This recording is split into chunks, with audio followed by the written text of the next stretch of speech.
dan mendorong gagang cangkul itu untuk terus masuk menggunakan dorongan dari kaki kirinya, hingga cangkul tersebut masuk hingga 90%. Hai gue, selamat datang di channel aku! Yeay! Dan terima kasih sudah klik video ini, dan hari ini aku kembali lagi untuk menceritakan tentang kasus-kasus kriminal yang terjadi di dunia ini kepada kalian guys. Nah, kalau misalkan kalian yang udah nonton video kemarin, aku menceritakan tentang salah satu kasus kriminal dengan pembunuhan tersadis yang terjadi di Jerman. Tapi hari ini aku mau ceritain ke kalian tentang salah satu pembunuhan sadis yang terjadi di Indonesia.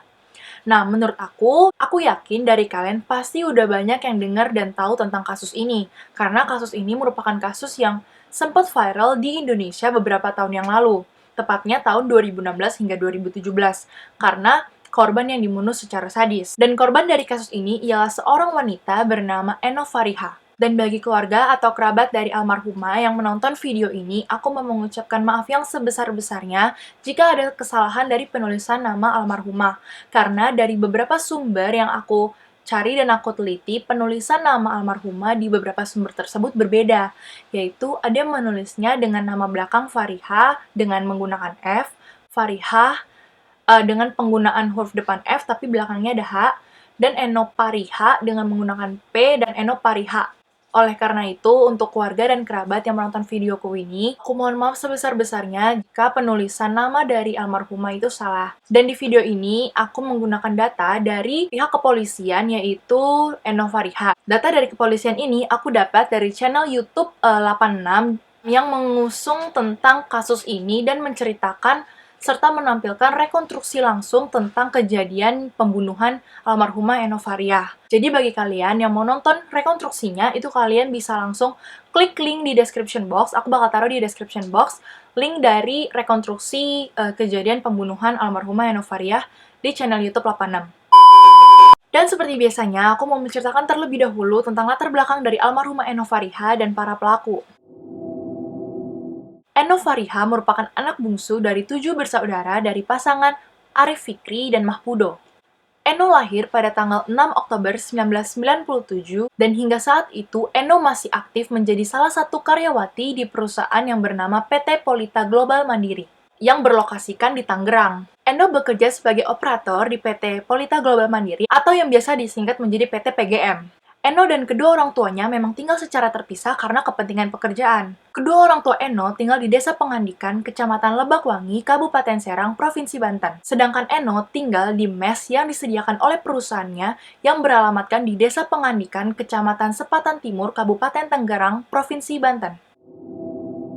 Sebelum Eno Fariha dibunuh dengan keji oleh para pelaku, Eno Fariha sempat mengalami penyiksaan dan diperkosa sebelum ia dibunuh. Eno Fariha dibunuh oleh 3 orang laki-laki yang menjadi tersangka di dalam kasus ini. Pelaku pertama adalah Rahmat Alim, atau yang disingkat menjadi RAL.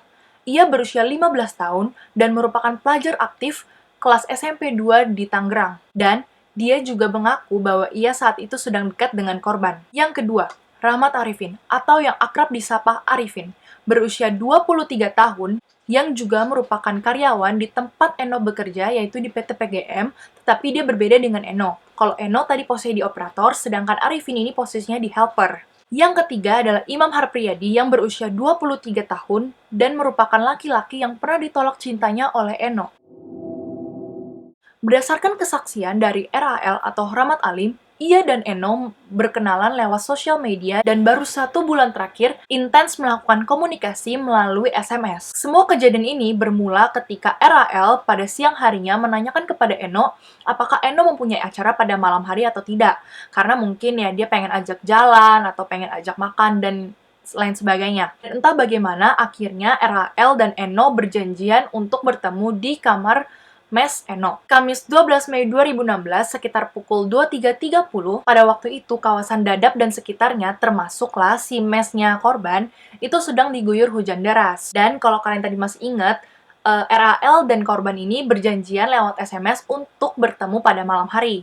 Nah, ketika malam hari tiba, yaitu sekitar pukul 23.30, dan akhirnya RAL ini nyampe ke mes korban. Nah, mes dari korban ini tidak bisa dibuka oleh sembarang orang. Dan gerbang mes ini hanya dapat dibuka dari orang dalam. Jadi kalau misalkan kita mau bertamu pun, harus ada orang dalam yang bukain gerbangnya, baru kita bisa masuk. Pokoknya kita dari luar itu nggak bisa buka. Karena kan ya, basic kita nggak punya kunci. Ketika RL datang, korban membukakan sedikit gerbang mes untuknya, dan akhirnya RL masuk. Sebelumnya aku mau jelasin. Jadi mes ini tuh terbagi menjadi dua, yaitu mes laki-laki dan mes perempuan. Tapi mes laki-laki dan perempuan ini tuh berhadapan gitu loh. Menurut pengakuan dari RL, setelah korban memberikan kode, barulah ia masuk ke dalam kamar. Setelah RL masuk ke dalam kamar, mereka berbincang-bincang lah sekitar 30 menit. Dan mungkin ya, karena terbawa suasana, RL mengaku bahwa ia sempat berciuman dengan korban. Dan RL memberanikan diri untuk mengajak korban, tetapi ditolak oleh korban dengan alasan karena korban ini takut hamil. Nah, RL ini tuh kesel gitu loh. Kesel kenapa berani-beraninya si korban menolak ajakannya. Karena kesel akhirnya dia keluar dari kamar dan menuju gerbang mes. Di depan gerbang mes, si RL ini duduk dan menyalakan rokok. Nah, pada saat RL ini lagi di luar, duduk-duduk, ngerokok, akhirnya datanglah Arif. Arif ini juga tinggal di mes di mana korban tersebut tinggal. Karena ya tadi aku bilang, Arif itu merupakan rekan satu kerja dari si korban. Nah, karena Arif dan korban merupakan karyawan di perusahaan yang sama, mereka juga tinggal di satu mes yang sama, cuma beda. Kalau si Arif ini tinggal di mes laki-laki, sedangkan si korban ini tinggal di mes perempuan. Nah, menurut pengakuan Arif, ketika ia melihat RAL, ia bertanya langsung kepada RAL, ngapain lu di sini? Kira-kira gitulah ya. Pokoknya intinya dia nanya, ngapain si RAL itu ada di situ? Karena mungkin dia nggak pernah lihat RAL ini, mungkin. Makanya dia nanya kayak gitu. Nah, si RAL ini jawablah, ketemu sama Indah. Kan dia masih kesel tuh, jadi jawabannya tuh ketus singkat. Nah, FYI, ketika korban berkenalan lewat sosial media dengan RAL, ia tidak memperkenalkan nama aslinya yaitu Eno Fariha, melainkan memperkenalkan dirinya sebagai Indah. Jadinya sampai saat itu RAL taunya Eno Fariha itu adalah Indah. Nah, ketika dijawab sama si RAL itu ketemu sama Indah, si Arif ini bingung lah. Karena mes itu merupakan mes khusus pekerja-pekerja di PT PGM. Dan ia rasa bahwa tidak ada satupun karyawan di PT PGM yang tinggal di mes itu yang bernamakan Indah. Akhirnya dia penasaran tuh. Dia nanya, dia cecer terus si RAL ini supaya kasih tahu yang mana Indah, siapa sih Indah? Indah yang mana? Kayak gitu-gitulah intinya. Pokoknya dia nanya intinya, siapa Indah? Karena menurutnya tidak ada yang bernama Indah tuh di mes tersebut. Nah, tiba-tiba ketika mereka berdua sedang mengobrol, datanglah Imam Harpriyadi menggunakan motor lewat di depan gerbang mes. Nah, ketika dia melihat Arif dan RAL ini sedang mengobrol-ngobrol depan gerbang mes, Imam menghampiri mereka berdua dan ikutan bertanya, kayak ngapain di sini dan lain-lain. Dan ketika diberitahu Arif bahwa ia sedang menanyakan siapa Indah kepada RAL, nah si Imam ini tuh ikut-ikutan lah, dia juga nanyain ke si RAL, siapa Indah, kayak gitu kan. Jumat 13 Mei 2016 sekitar pukul 00.15. Akhirnya nih, mereka bertiga memutuskan untuk langsung menuju kamar korban untuk mengetahui langsung siapa Indah yang dimaksud oleh RAL. Karena ya tetap tuh si Arif keke kalau di sini nggak ada yang namanya Indah. Ketika sampai di kamar korban, mereka bertiga ini langsung melihat korban sedang tertidur di kasurnya dengan hanya menggunakan tank top berwarna hitam. Oh ya, bagi kalian yang mikir kenapa mereka bisa melihat ke dalam kamar, itu karena tadi kan si RAL itu keluar kamar. Nah, ketika RAL keluar kamar, ia tidak mengunci atau menutup pintu itu. Jadi pas mereka masuk, mereka bisa langsung melihat si korban lagi tertidur. Ketika mereka melihat korban dalam posisi tersebut, langsung muncullah pemikiran-pemikiran jahat dari mereka bertiga ini. Nah, dengan gercep nih, si Imam langsung menghampiri si korban dan membekapnya dengan bantal sekuat tenaga. Dan Imam juga menyuruh RAL untuk mencari pisau di dapur. Nah, nggak gitu aja. Si Imam ini yang ngebekap muka korban pakai bantal, dia juga menggunakan garpu untuk melukai wajah korban. Sadis banget. Udah gila si Imam. Nah, tadi kan RAL disuruh oleh Imam untuk mencari pisau di dapur. RAL tuh tidak menemukan pisau di dapur. Akhirnya dia berinisiatif untuk keluar dari kamar dan mencari pisau di luar kamar. Ketika RAL sedang mencari pisau, nah kan tadi pelakunya itu bertiga, Imam, RAL, dan Arifin. Dan posisinya saat itu, Imam sedang membekap wajah korban dengan bantal dan melukai wajah korban dengan garpu, sedangkan RAL sedang mencari pisau. Nah, si Arif ini, korban. Nah, setelah itu, RL kembali ke dalam kamar dan membawa cangkul yang ia temukan di luar kamar. Cangkul yang dibawa RL ini dikasihlah RL ke Arif. Misalkan kayak gini ya. Nih Rif, cangkulnya.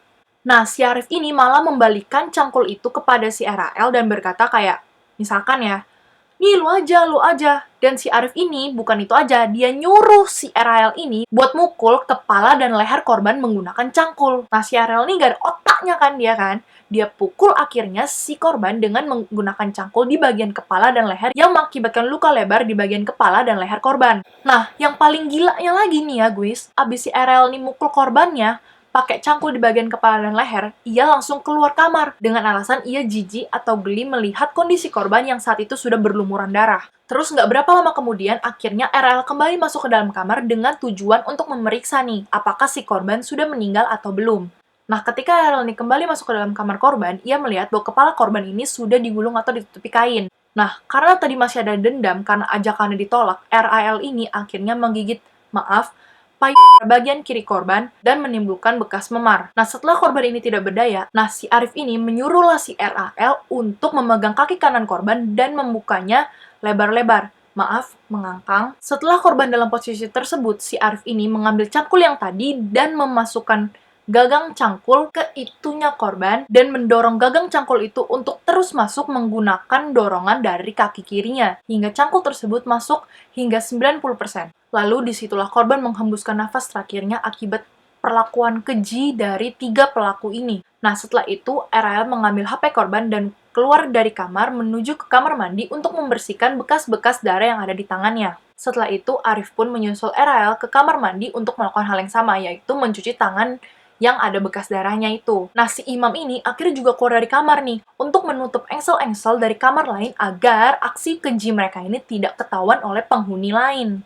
Lalu, Arif yang abis dari kamar mandi tersebut mencuci tangan, ia kembali ke kamar korban, mengambil gembok dari kamar korban, dan mengunci pintunya dari luar, dan menggemboknya, lalu kuncinya dibuang ke dalam kamar korban lewat ventilasi di kamar korban. Lalu setelah melakukan seluruh tindakan pembunuhan itu, dan menurut mereka sudah aman, mereka akhirnya pulang ke rumah masing-masing.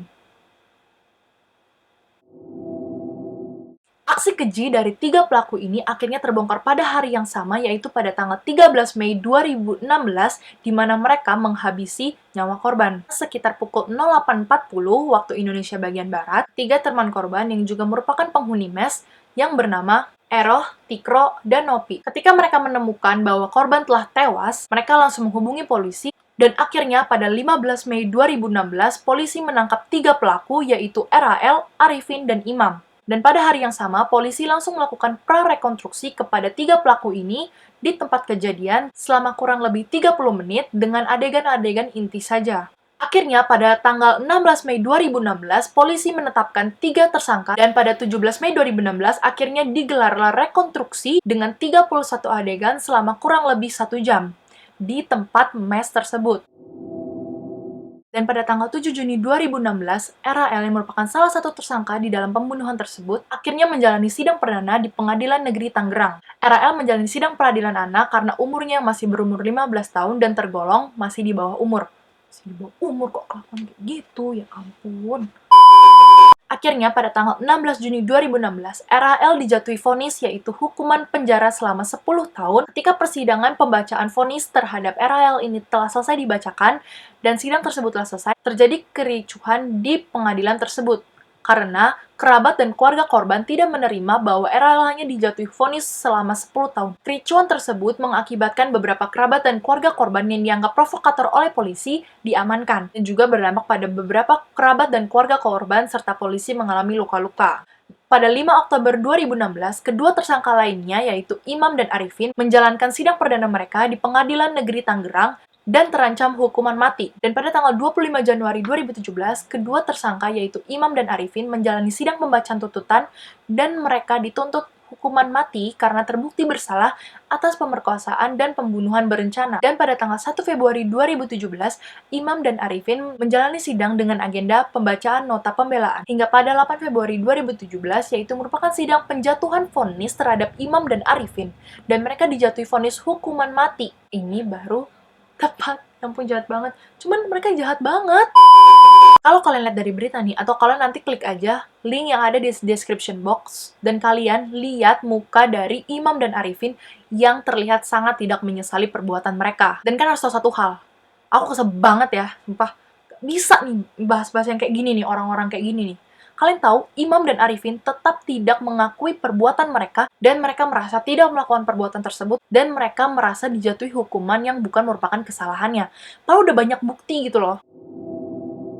Nah, pada kasus ini tuh sebenarnya ada beberapa kejanggalan, dan kejanggalan ini juga merupakan sebuah kejanggalan bagi para polisi, karena ketiga pelaku ini pada awalnya sebenarnya tidak mau kooperatif dalam memberikan pengakuan-pengakuan. Kejanggalan pertama adalah Imam kenapa mempunyai garpu. seolah-olah itu kayak dia udah mempersiapkannya gitu loh. Gak mungkin dong lu bawa garpu kemana-mana, kecuali lu bawa bekal makan, lu bawa apa gitu kan, baru bawa sendok, bawa garpu, dan lain-lain. Tapi kenapa cuma ada garpu di kantongnya, seolah-olah tuh kayak dia tahu hari itu mau ada pembunuhan, dan dia tahu hari itu dia mau lukain korban.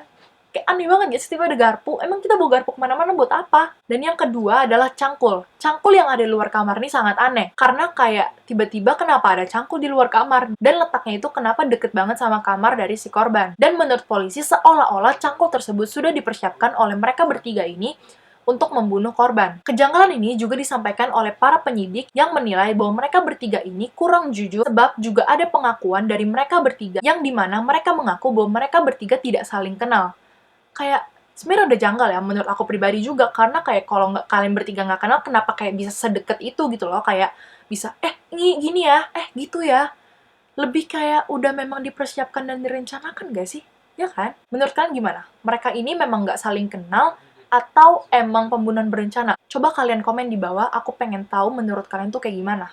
Ketika mereka bertiga ini masih di dalam penjara, mereka dipenjarakan di sel khusus untuk menghindari menjadi bulan-bulanan dari narapidana lain. Nah, itu dia cerita dari aksi pembunuhan keji yang dilakukan oleh 3 pelaku kepada korban, yaitu almarhumah Eno Fariha. Aku di sini juga mau mengucapkan turut berbelasungkawa dan turut berduka cita yang sedalam-dalamnya kepada keluarga dan kerabat korban. Semoga korban diterima di sisinya, dan para keluarga dan kerabat yang ditinggalkan diberikan keberkahan, kesabaran, dan kekuatan yang melimpah-limpah. Amin, amin, amin. Nah, sampai sini aja videoku hari ini. Dan bagi kalian yang mau request tentang cerita-cerita kriminal, horor, teori-teori konspirasi, dan lain-lainnya, bisa langsung komen di bawah, dan sebisa mungkin aku akan mencari info dan menceritakannya ke kalian, guys. Dan jangan lupa untuk like, subscribe, dan komen, dan share sebanyak-banyaknya ke teman dan keluarga kalian, agar mereka juga bisa mengetahui kisah-kisah dan cerita-cerita yang belum terungkap, ataupun yang sudah terungkap. Dan jangan lupa juga untuk menyalakan loncengnya, agar kalian bisa mendapatkan notifikasi ketika aku upload video baru. And I want to say, see you on next video, guys!